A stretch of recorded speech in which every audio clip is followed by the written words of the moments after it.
Everyone, my name is Lionel. I'm your host for LT Productions. You are watching I Watch You Watch. We are covering Sistas, currently on BET. This is season 8, episode 6. I appreciate everyone for coming to my channel. Please like this video and also subscribe to my channel. And you can leave your comments below. Let's get into this episode. Okay, so where we start off this episode is it's with Andy, Penelope, and Jordan. Penelope done slapped up out of Andy. I thought it was some type of dream and Andy's just crashing out. Nope. Penelope has come back. She's not escaped, but she's left witness protection. She demanded to get out of it. And now she's just really gunning for Andy. She's mad at Gary, but she's taking all her frustrations out on Andy and thinks that her and Gary have set up all of this stuff against her because she cannot understand why she was trying to get rid of Penelope, but all of a sudden you're in this wedding dress about to get married to the one that I was supposed to get married to. And Andy's like, there's reasons that I didn't try to hurt you. I was trying to get you out of this situation and run and all this good stuff. You ended up going to Gary and stuff happened. And then Penelope was like, so are you blaming me for the unaliving of my baby? And Andy's like, no, none of that, It's just that I'm trying to tell you that I'm not the cause of what happened. I was trying to help you. Andy's like, can you be a little backup for me, Jordan? Jordan doesn't really understand because the Andy that he knows would not be like this. But do you really know, Jordan, do you really know Andy? Because this looks like, okay, it's kind of weird. First, how fast the relationship took off. They were so in love and I'm not saying that you can't feel whatever you got to feel, Jordan, but it's kind of weird at how much you guys act like you're soulmates and you're just so confused. And I understand your confusion also because Andy isn't telling you the truth. So she ended up finally saying why she was getting married. She was being blackmailed by Gary, and Gary forced her into this marriage, or at least to get married. And Penelope doesn't believe it. Jordan doesn't know what to believe at this point, you know. So there are many times in this whole situation where Penelope was ready to fight Andy. I understand being shocked when you hear that Andy all of a sudden wants to get married to Gary. But it seems like all the anger and frustration is on Andy right now. And I know that she can't specifically do whatever to Gary at the moment because he's kind of indisposed. It's just a little bit like, oh, okay, lay off a little bit. Why don't you listen to her?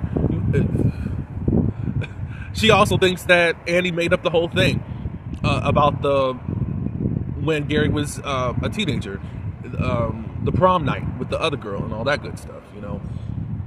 I think all the secrecy that Andy did behind the scenes did not work in her favor. And she should have been upfront and honest with Jordan and Penelope.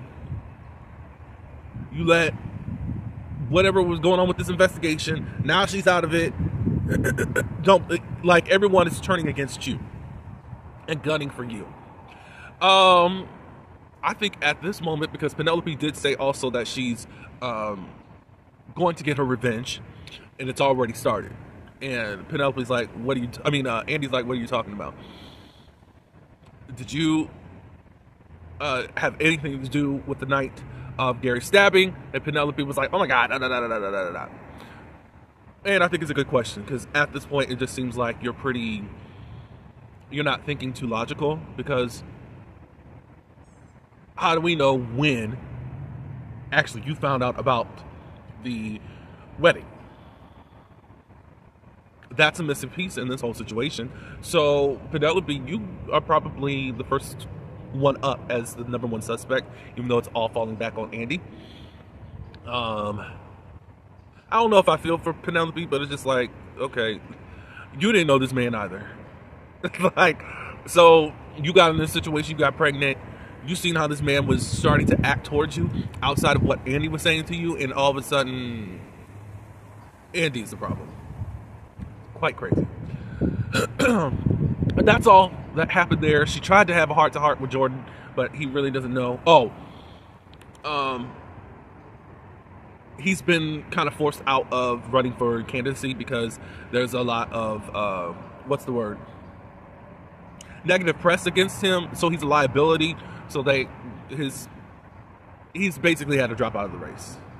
At this point, I don't see why Andy or Jordan should be together. It's almost like, in a way, a goodbye, because there's nothing really holding them together, even after her confessing the truth. So much has been lost just because of Gary. Let's move on. To Rags to Riches, or what is it? Not Rags to Riches. Pam and all them. So, of course, Miss Marie has showed up with this whole protest of what's going on with this girl that said that she lost her hair. Marie's trying to get to the bottom of it. Like, so you are giving out all these chemicals, bad chemicals, to these people on their hair? She's like Pam doesn't know, but I thought Pam was using it, and I thought Miss Marie was using the stuff. So wouldn't they know? Also, like, I would definitely like to know, how did this stuff actually come off and all this good stuff, blah, blah, blah, blah. So Miss Marie is having this kind of read off. Sometimes she's saying a lot of things very intelligent as a read, and then the other women aren't really don't understand, and all these big words. So she had to drop down to her ghettofied stuff so that she can actually hear plainly as to what I'm saying. Come to find out, Karen looked at this woman's scalp, and she shaved it, and she can feel the stubble off of there. So it wasn't any type of chemical burn or anything or whatever. At first, the lady was denying it, and then she finally told the truth, all that good stuff. So the end result is that the lady had to go. So Marie said, look, I need you ladies to get me a good and thorough business plan pronto. And also, I'm going to bring in my own specialty team to analyze all the chemicals and stuff that's in this Roots to Riches. I said Rags to Riches earlier. And they said, yes, ma'am. It looks like Marie's going to be this kind of a mentor, and to raise this business up from someplace. You know, I mean, before, I don't understand it. Karen been broke last season, and now we ain't hearing anything about that as of yet. So I think that this is a way to get the business popping again. Who knows? This is episode 6. Of course, we just need some resolution from last season, I think, on some of the things. On a lighthearted note, Zach, who's now a stay-at-home dad, he had to be reminded that he has a meeting with the teacher from Fatima. He said, no, I didn't forget that, and she said, you know, don't be late. Then to find out that he was almost late. But anyways, he finds out that Michael is doing very good. His, I guess, motor skills and comprehension skills are improving and all that. And he was asking Michael what he wanted for a snack or whatever. Mama Tina didn't pack this and that, so she, well, he was just asking, you know, what did you want? Did you want fish sticks or nuggets? And then Michael said nuggets.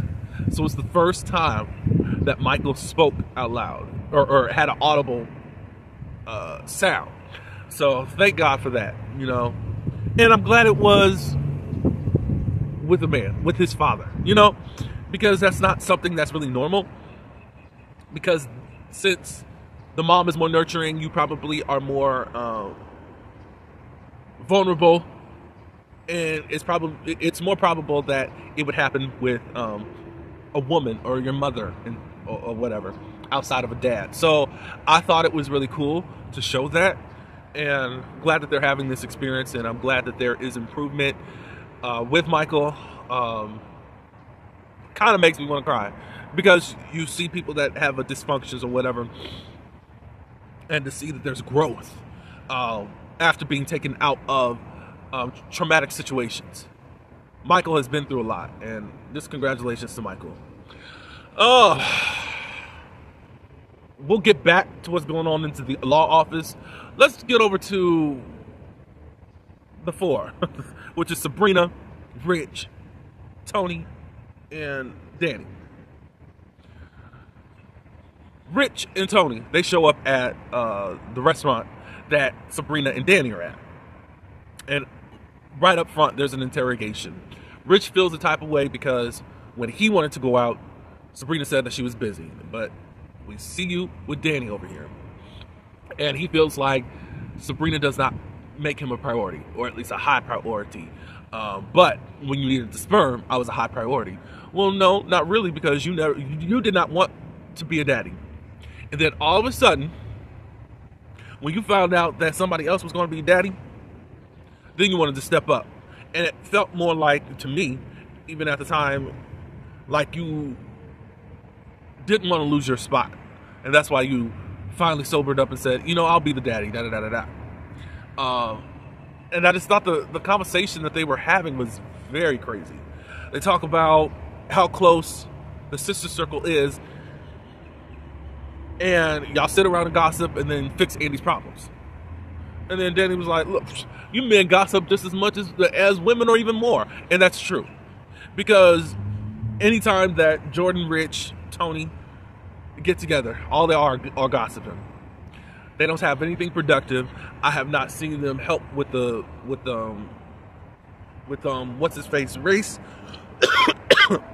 with Jordan's race. Excuse me. Nothing to push each other forward or anything. It's about the girls and all this and da da da da da da. Again, it's cool to vent or whatever, but y'all don't do anything productive. And Sabrina was like, "Are you okay?" to Rich, because it's like you have this fixation ever since what happened to Gary happened. You've been really on one about Andy. Like, oh no, I don't. So he just explained it. It's like, well, every time something goes on, you guys have to run to Andy's rescue and da da da da da. So this is more about Jordan as to why you keep coming to Andy like that. At the same time, Danny's kind of backing up Sabrina in certain ways. Tony was like, stay out of it. And then he's like, I don't know why. You need to watch your tone. like he was coming off strong, and I think Tony was trying to sun Danny in front of Rich so that he don't have to deal with the consequences when Rich brings it up later on. I was like, cool it out. Because Tony, you would not do that if you and Danny were alone. Okay, you want them to stay out their business? Cool. But there's a way that you can talk to her. These men are quite crazy, and they're quite misogynistic to me. It's just like, Rich just really talks so stupid. You just got this woman back because you wanted to put your chest out and claim your woman back again that was about to have babies with someone else. So it's like, whatever. So Danny has her grievances about what Tony was trying to do to her. She feels like someone's trying to make her over and to do something that she doesn't want to do. How about at least ask me? And Tony's like, I was just trying to do something to help you, to better you. And she got sick of hearing them say, like, don't tell me you're trying to help me. Like, I'm sick of that. No, I'm comfortable where I'm at. I get that, Danny, a little bit. I just don't think that he was just trying to be... I don't think his intent was bad. I think his delivery. Because it's like, on one hand, you're just this attentive, caring guy, you know, I think you need therapy and all that. And on the other hand, you're pushing in a way that if you know your woman, you wouldn't do that. So the end result is Sabrina says, hey, Rich, you are a priority to me. And they kiss, da da da da da. Danny and Tony did not leave on a good note. Danny just said, look, I'm going to get a ride share. Sabrina was like, look, you were drinking, so that's why she got a ride share. And Tony was just going to sit there and be a baby. And Sabrina was like, go after her. And Rich said, bro, you need to go see about her. And then Tony finally got up. All right, so to the office stuff that was going on. Fatima did vent to Zach earlier on in the day about what's going on with Hayden. He's just being an a-hole. Zach is like, do you want me to do something? Like, no, you got Michael. Let's not do this, da-da-da-da-da. Like, I can egg his car, all that good stuff. Hayden went and got all of Andy's cases from the last quarter and told Fatima, you need to go through this thoroughly and make sure that there are no discrepancies. And what he said is that one of the clients, there should be 2 T's. And I think that there's 1 T on something. And Fatima's like, on the file name, it's already 2 T's. So what are you talking about? Well, I need you to fine tooth all of this stuff and all this. And of course, he's quite the a-hole and just trying to be the slave driver and be crazy with Fatima. Fatima's not having it. Hayden's also trying to break up about Fatima studying while she's at work. You're not doing any work. I mean, for Andy to be so prominent amongst the group, she gets a lot of good cases, and there's nothing really going on bad with the files and all that. It looks like Fatima's been able to keep up with Andy. This dude just wants to slave drive and all that good stuff. So Fatima ends up going to Robin saying, hey, you said that you are backing Andy, correct? He's like, yeah, what's going on? Well, do you have her back outside of this case? Yeah. Well, Hayden is doing a lot of things to try to disparage Andy's character and telling folks that Andy's not coming back, Robin asks, give me details as to the behavior of Hayden, at least since I've been gone. Because she says, since you've been gone, he's been doing a lot of stuff, blah, blah, blah, blah, blah. Fatima gives a lowdown on what he's done, and he said, let me handle it. She also said that, he wants me to go over this file load from last quarter and all that. Like, I think it's pretty good. What's his face said, well, it's not out of ordinary that you would not check over files. I'm like, well, why don't he at least let me do check over his stuff instead of just going after Andy's stuff, Somehow they got around to talking about this whole Gary case, and Fatima's like, I think he suggested that he had somebody else, and she's like, oh, you have somebody else? Who do you think could be another suspect in this whole situation? He pulls out pictures of when Fatima got pushed down by Gary, or by the security guard and all that. It's like, where did you get these? But anyways, he's thinking that Fatima is a suspect. Yikes. I don't like that, Robin, and it doesn't look like you are on. I don't know what you got going on, but look, Zach and Fatima are the ones that are trying to solve this case, and they've exonerated themselves. So let's move on to someone else. But that was it for the episode. I think next episode it gets a little bit more action filled, whatever. But y'all leave your thoughts below. I appreciate everyone for coming over here and support. Please like this video and subscribe. And until the next one, peace.